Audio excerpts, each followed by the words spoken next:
Hello, everyone. I have a little bit of an update. My cat, Jasper, right here, my little baby, she ate a bee a few days ago, and she had to get sedated yesterday. She's doing much better now, but we've had a rough few days. Isn't that right, baby girl? Yeah. Um. So yeah, prayers and wishes for my cat, my little baby girl.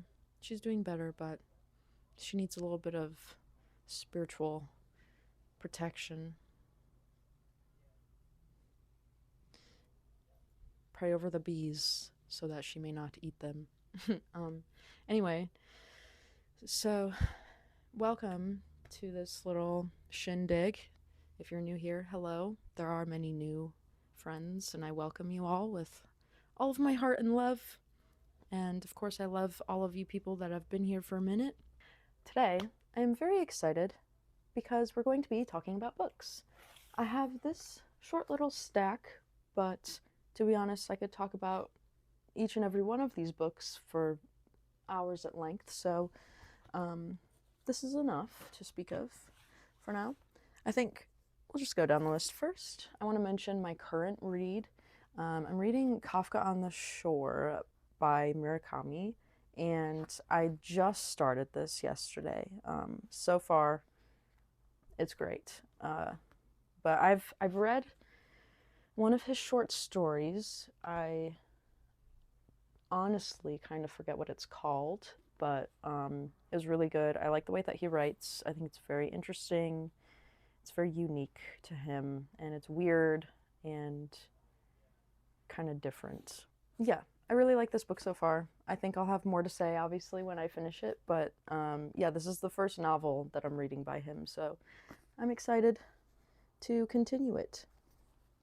Next, I'm going to talk about three books that I've read in the recent year, and then three books that I've read within like the recent month. So, this book, Of Human Bondage by William Somerset Maugham, is an amazing novel, and I'm probably going to reread it soon. But this book kind of changed my life when I read it. Um, I don't know why. There are not many times when, like, I'll read a book and be like so invested in the character to the point where I'm like feeling like genuine emotion towards the decisions that the character makes. And I found myself doing this in this book with Philip. There are so many times when I was so extremely agitated by his decisions and the things that he was doing.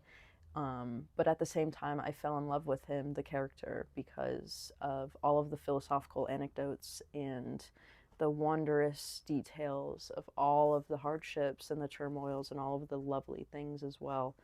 And the way that this book ends is, oh, so amazing. I'm obviously not going to spoil it because you have to read it for yourself, but like, again, there are very few times when I'm genuinely satisfied with the end of a book. Like, usually I'm like, oh, I wish this had gone on forever and ever. Like, I want to read more, or like, damn, like, you really did that to me. And I mean, endings are hard, but this ending was just like so perfect. It really is kind of like happily ever after kind of vibes, and I really love that personally. I really love to see a character like go through absolute hell and back, and then, you know, come out the end of it doing all right. Very satisfying. Next, I have a book, a collection of essays called The Muse and the Machine. I read this a while ago, but I was just kind of feeling called to talk about it. I think that there are a lot of really interesting points in here. It's essays on poetry and the anatomy of the body politic. And I honestly feel like this book is so relevant to a lot of the things that are kind of going on now in America. And um, yeah, like there are a lot of really good points about just how like poetry and war and um, just kind of coexist with each other, like love and war. And not like, I mean, there is a lot of notes on like actual war, but also I think that there is just a war in the spiritual world, and I think that affects a lot of different things, especially like the psyches of people, and then of course that will affect politics and ideas and society as a whole. And so I think that, like, I don't know, this book really hit a lot of really interesting points, and I found myself like being very engaged with it. I love a good collection of essays, but sometimes it's hard for me to actually finish them because I kind of feel like a lot of what is said is kind of just regurgitated over and over. But this book was very intelligently written, and I do think that it is a little bit of like a level reading, higher reading level, which is okay. Like, I personally found myself like having to reread things a couple of times just because I wasn't familiar with the grammar. But at the same time, like, it is a very intelligent book, and I think that there are a lot of really valid points in here. So, yeah, maybe that's for someone. Also, this book, Concerning the Spiritual and Art by Wassily Kandinsky. I have known of Kandinsky since I was in high school, and I actually really love his art. I think it's very unique. Bless me. Um, I think his art is very unique. I think that sometimes abstract art doesn't really get the credit that it deserves, and he talks a lot about abstract art and like why he was moved towards it. And I think that it's really important because it is like a genuine like spiritual happening when you're actually connected to the piece that you're making, and you know, you're allowing yourself to channel through source. He talks a lot about color in here, and the sort of like um, I don't know, the psychic happenings. Obviously, it's very inclined towards the spiritual aspects of art and art making. Um, and I kind of want to talk about like love making, as I'm like kind of channeling these thoughts right now, but I don't know. I'm gonna save that for a different day. Yeah, this book was very very interesting. I found myself being very engaged in the beginning, when he was talking about like spiritual revolution and like all of these like things that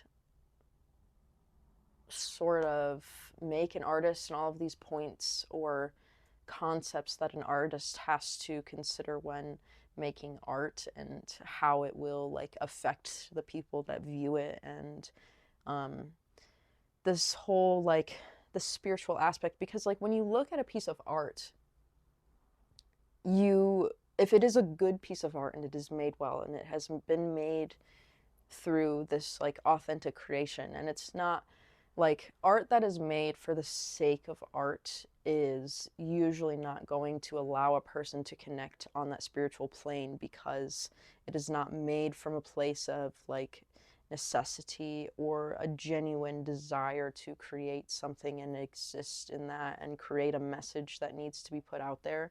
Um, but when you do have that person behind the canvas and they've been able to separate themselves enough so that other people can have that spiritual connection as well, I think a lot of profound things are in that sort of happening. I think now in our modernity, in our like, you know, the way that we make art now, I guess I shouldn't say we, I don't feel like I personally contribute to this, but I think a lot of artists now are much more concerned with making money, and so they don't necessarily care about that. Um, it's kind of like a lost art, which is ironic, to me at least. And so, I mean, I personally have like I've studied this a lot, and I've tried to like really tap into it and like create art from this genuine place, and not just for the sake of like, oh, I need to make this because I need to make money so that I can live or whatever. And I think I've had this luxury of not really ever having to do that. But at the same time, it's like that's not really a luxury, honestly, because I don't really like I'm not a sellout. Um, I'm trying to dig myself out of a hole that I just that I'm digging. Yeah, I'm not really one to sell out. And I know that like people have different experiences, different ideas. I think it's a really big blessing to be able to make a career out of the art that you're making. But to be honest, I think a lot of that stuff is sort of just like arts and crafts. Like it's not like, I don't know if they're genuine artists. You know what I mean? I know that might be kind of controversial, but that's honestly what this guy was talking about. So don't shoot the messenger. Um, do I want to say anything else though? Like, I feel like I can't end on that note. Yeah, I mean, I just think like there are different levels to artistry and what it means to be an artist. And I think that there are many different kinds of artists. Um, I honestly think that writers are artists, so are filmmakers, um, obviously the traditional fine artists, animators, musicians. There are many different genres to exist in as an artist. And I think that, like, when you have this connection to spirit, to soul, and you're like creating incongruency with like the natural world around you or what Mother Earth is asking of you, or like you're respecting the tools that you have, because in that essence, you're kind of also respecting Mother Earth and, um, you know, the whole spiritual thing.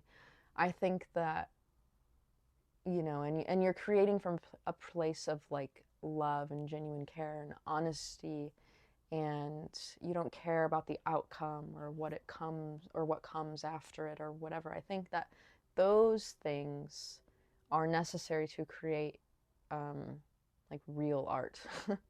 I think that beyond that, when you start getting into the specifics, technical things, all of the complicated bullshit that exists in our world, our society, and when you start doing things just for the sake of money or just for the sake of art or just for the sake of your ego or for the way that it looks because it looks cool or social media, whatever, all of these other external bullshit things, you're forgetting about the soul that exists in the creative process. Um, and I think that you can have these things, but you also have to have this, this creative essence, this source, this connection to source, this like, you know, channeling of sorts. You have to be open to that. You have to be open to receiving that, even if it's scary or unknown or different or weird or whatever. I think right now we are at a very pivotal point in time, especially for art and artists. And I think that we just need to be making more weird shit and be honest with ourselves and not really care about this stuff. These are all tools, social media, money, whatever. Those are all tools so that we can have the things and get the things that we um, want and need in order to be able to continue this like necessary connection to source to be able to create good art or honest art, whatever, real art. Um, so yeah, that's just my 2 cents. Okay, moving on. These 3 books I've read really recently, and I fell in love with all of these books, but because these are so recent, I'm like still really in love with them. So, okay, I'm going to talk about The Days of Abandonment by Elena Ferrante. I think I talked about this in a different video, actually. Yes, I totally did. In my video, when I was talking about why something about fiction being more honest, and I don't remember what the video is called. I'll put it here. But anyway, so I guess you can watch that video for more in-depth review or, right off. I had just finished that book when I was talking about it, so, but it's still kind of been on my mind. And I think that, like, this book really took me for a loop. And I think when I did read it, like, I was still dealing with a lot of, like, stuff from my recent relationship, and so it made me kind of depressed when I was reading it. But at the same time, it was like, I was like going through the motions with his character. I forget her name. She doesn't say it until much later. What is the character's name?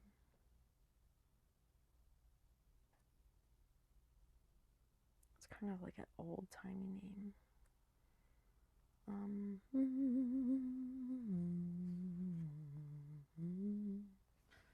Does she say it in here? Olga, yes. Olga. I honestly love that name. It's so cool. Anyway, yeah, I feel like I was really going through all of the things that she was going through, and I feel like the way that this book was written is really good. I actually really love first-person perspectives. I do also really love third person for different reasons, but like, I don't know, something about like a first person perspective book is like, oh yes, I get to be there right with that character, like super close, really just like up in all of the shit and turmoil. And yeah, this book was kind of disgusting, and I really love disgusting books. I will definitely spend a lot of money for books that exist in the grotesque genre. But yeah, this book was amazing. I already talked about it, so you can go watch that other video if you want. But just know, I highly recommend this book. It is so good. Okay, now we're going to talk about Mammoth by Eva Baltasar. So this was translated from the Catalan, and I honestly didn't know what that language was. I had to look it up. It's a Romantic language. I think it's kind of similar to French or Spanish, maybe Portuguese. I forget exactly where it is, but it's like somewhere around there. So I had that in mind when I was reading it, and I was like envisioning the characters and stuff. So yeah, this book was very interesting. I just finished reading it yesterday while I was at the vet and sobbing my eyes out. And maybe this wasn't the best book to read during that, but honestly, like, I think that it was meant to be. Absolutely, it really kind of hit the spot. It's very raw and it's very honest, and I really found myself appreciating this like perspective that this character had. She The whole course of it is like, it talks a lot about sex. It's like this lesbian character who has this like desire to just get pregnant for some reason. And I feel like, I don't know, it's a very interesting perspective, portrayal, and commentary on this whole notion of just like being a woman. And I think that it's very interesting to think about in light of like what's going on now in America and like all of the stuff in women's rights being stripped away, and birth rate levels dropping and stuff. It's like women need to reclaim something. And it's interesting that like she had this desire and she set out to go get pregnant. She had never had sex with a man. She talks about the first time she had sex with a man, and it was like gross and disgusting, and like she talks about men being like kind of gross and disgusting, which is like, in all fairness, she is a lesbian, so, hell yeah.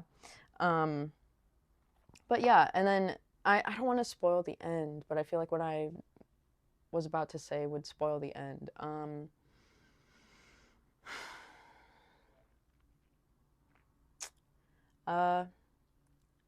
Yeah. Shit.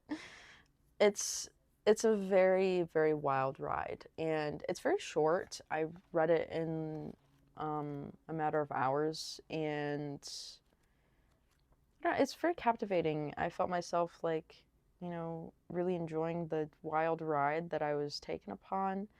Um, and I think that like the way that it ends is just like kind of a slap in the face, but I also really love it because it's like,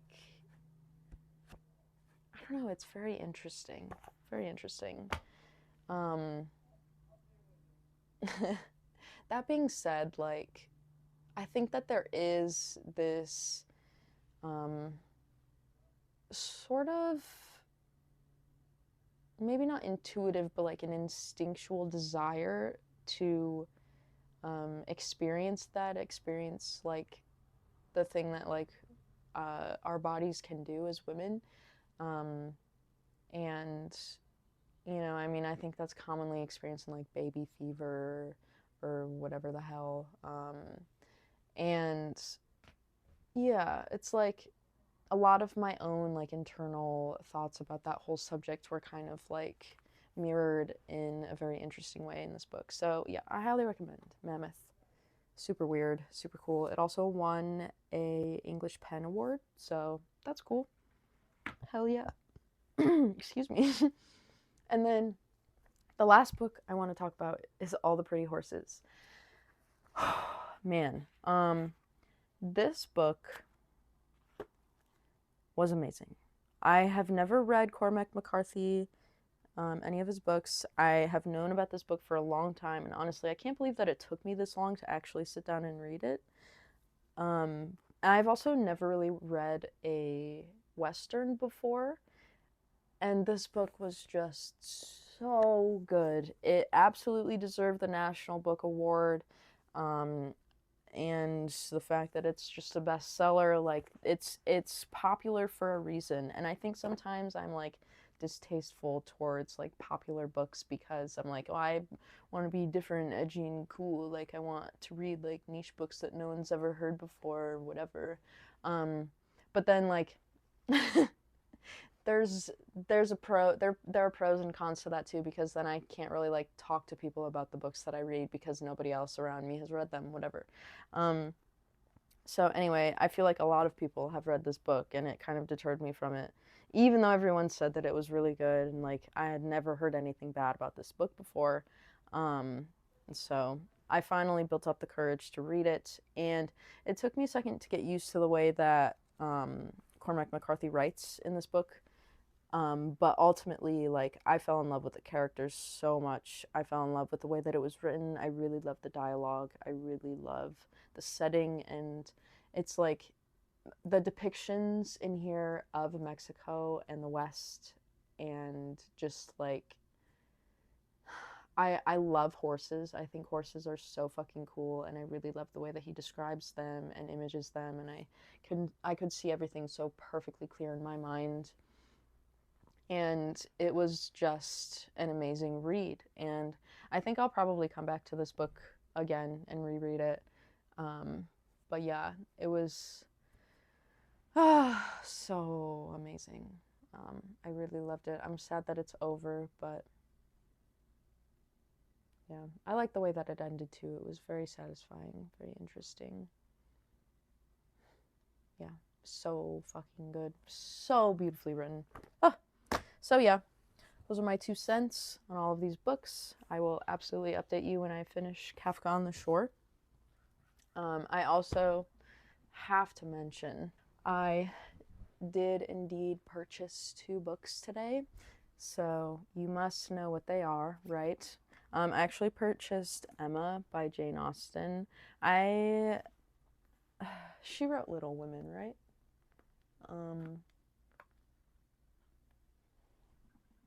I think she wrote Little Women. I started reading that book a while ago, and I was really loving it, but for some reason I like put it down, and so I'll come back to that eventually. But I got this because my name is Emma, and I'm like I've seen it so many different times, and I'm like, yeah, I should probably read it. Like it's probably good, whatever. Like it'd be interesting. It literally has my name on it. So I got that, and then I also got, hold on, I'm gonna take this sticker off real quick because I hate these stickers. I also got The Shining by Stephen King. I have read this book before, and I borrowed it from a friend when I read it, and he had this exact copy, and so I've literally just been looking for this exact copy, and I found it today, and it's in my favorite kind of condition, which is like a little edgy. Um, and yeah, I've been wanting to reread it for a really long time, so I'm super excited that I have this book. I honestly, I feel like everyone has like a mixed opinion about Stephen King. But I actually really love him. I think that he's so sweet. I read this book and I read Doctor Sleep, which is the sequel to this book, also a very amazing book. The movie, phenomenally trashed. It is so bad. Um, The Shining, everyone knows The Shining. Great movie. R.I.P. Shelley. I feel bad for her. She was traumatized from that movie. Um, but The Shining, we all know that that's a great classic. Doctor Sleep's horrible. You don't need to watch that. But read the book because it's great. Okay, anyway. I also read his memoir called On Writing, and I really feel like after reading that, like I really understand him in some like weird spiritual way. I think that he's really talented, and I think that he's actually lived a very interesting life. And so I'm kind of a fan. I'm kind of a supporter. I think that I haven't really read, much else of his books, but I kind of want to, even though people are like, oh, whatever, they don't like him, blah, blah, blah. I don't care. I like him. I think he's cool and weird. And yeah, I don't really love that many living authors. I don't know, I have mixed opinions about a lot of current authors, especially when it comes to cover design. Um, but if you want to know, I'm just kind of rambling now. My favorite living author is Otessa Moshfegh. She's super weird. Love her to pieces. I don't think I will ever want to meet her because, as it goes, you should never meet your heroes. So, yeah. But I do think that she's amazingly talented, and I love the way she writes because it's super weird and it's very inspiring. So yeah, like Stephen King and Otessa Moshfegh are like the current living authors that like really inspire me, and they really inspire my work because of the way that they write in like horror and grotesque kind of areas. I'm really interested in that kind of stuff. So yeah, uh, I will talk about. Oh, hold on. I just keep moving closer. I'm going to be talking about some more of my like writing processes and maybe just my work in general in the coming future moments, um, as well as some other things. Also, someone mentioned that they would really love for me to start a book club, so I think I'm gonna do that. I will keep you all updated when that actually happens, but I think that would be so fun. And that's actually something that I had sort of almost started last year, but the plans kind of fell through for that. So I'm like, oh my god, yes, I would love to do that. I think, yeah, that would be so fun. I feel like that'd be fun for me as well because that would keep me on like a nice reading schedule. And I honestly kind of love that because sometimes I'll buy new books and then forget about the books that I'm reading. And I'm like, I'm trying to be better about that. And I think that would be good. Maybe help me to find some kind of system to be able to actually read all the stuff that I have.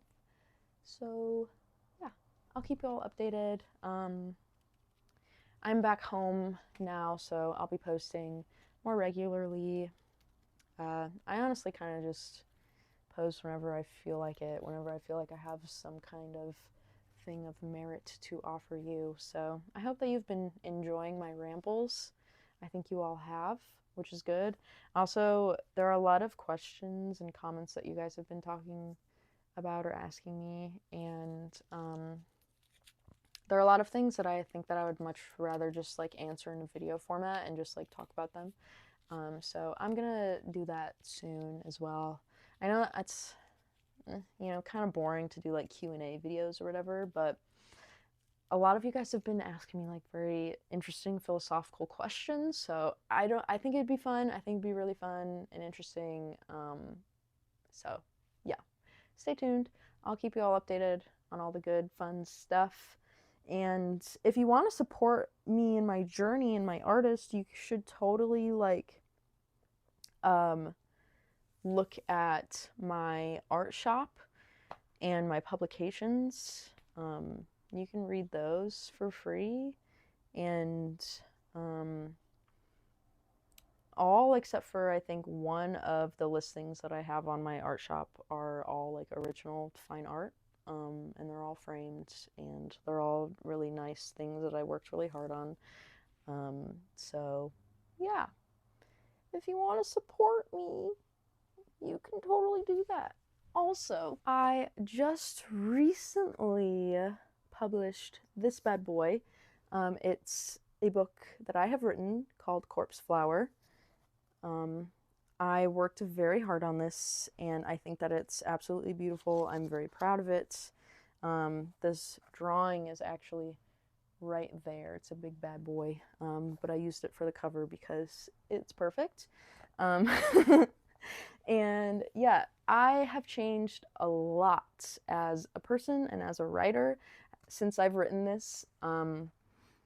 So, it's like, it's interesting. It's actually the first novel that I've written. And I know that, like, a lot of writers are like, you should probably not ever post or publish your first novel because it's pretty trash. And I'm like, I don't really think that it's trash. I think that it's honestly really interesting. It's very sci-fi-esque, very philosophical.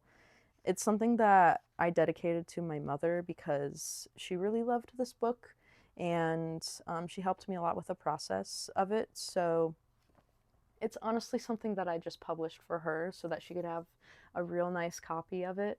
And she loves it. She's proud of me. So this is for my mama. If you want to buy this book as well, you can.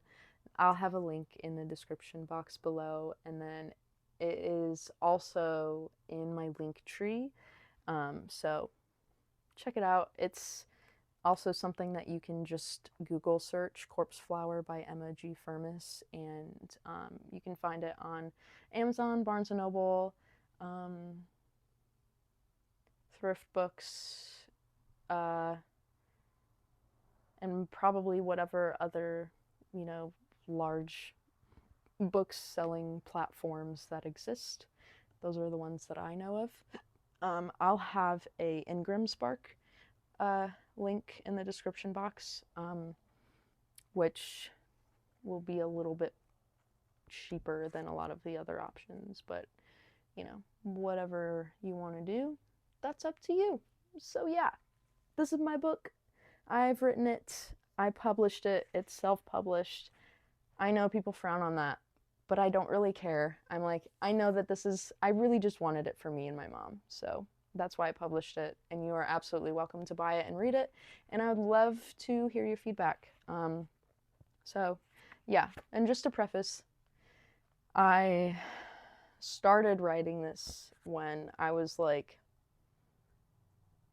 22. Finished it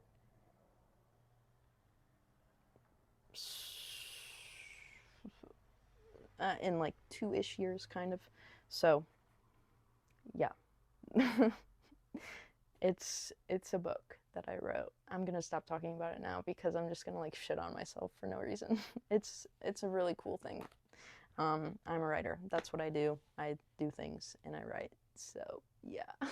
Anyway, I'm gonna stop rambling now. I don't even know what I'm saying anymore. But I love you, and I will talk to you soon, maybe tomorrow or the next day, whatever, sometime within the next week. I love you so much, and I'm so fucking grateful for all of you. I love you. Bye.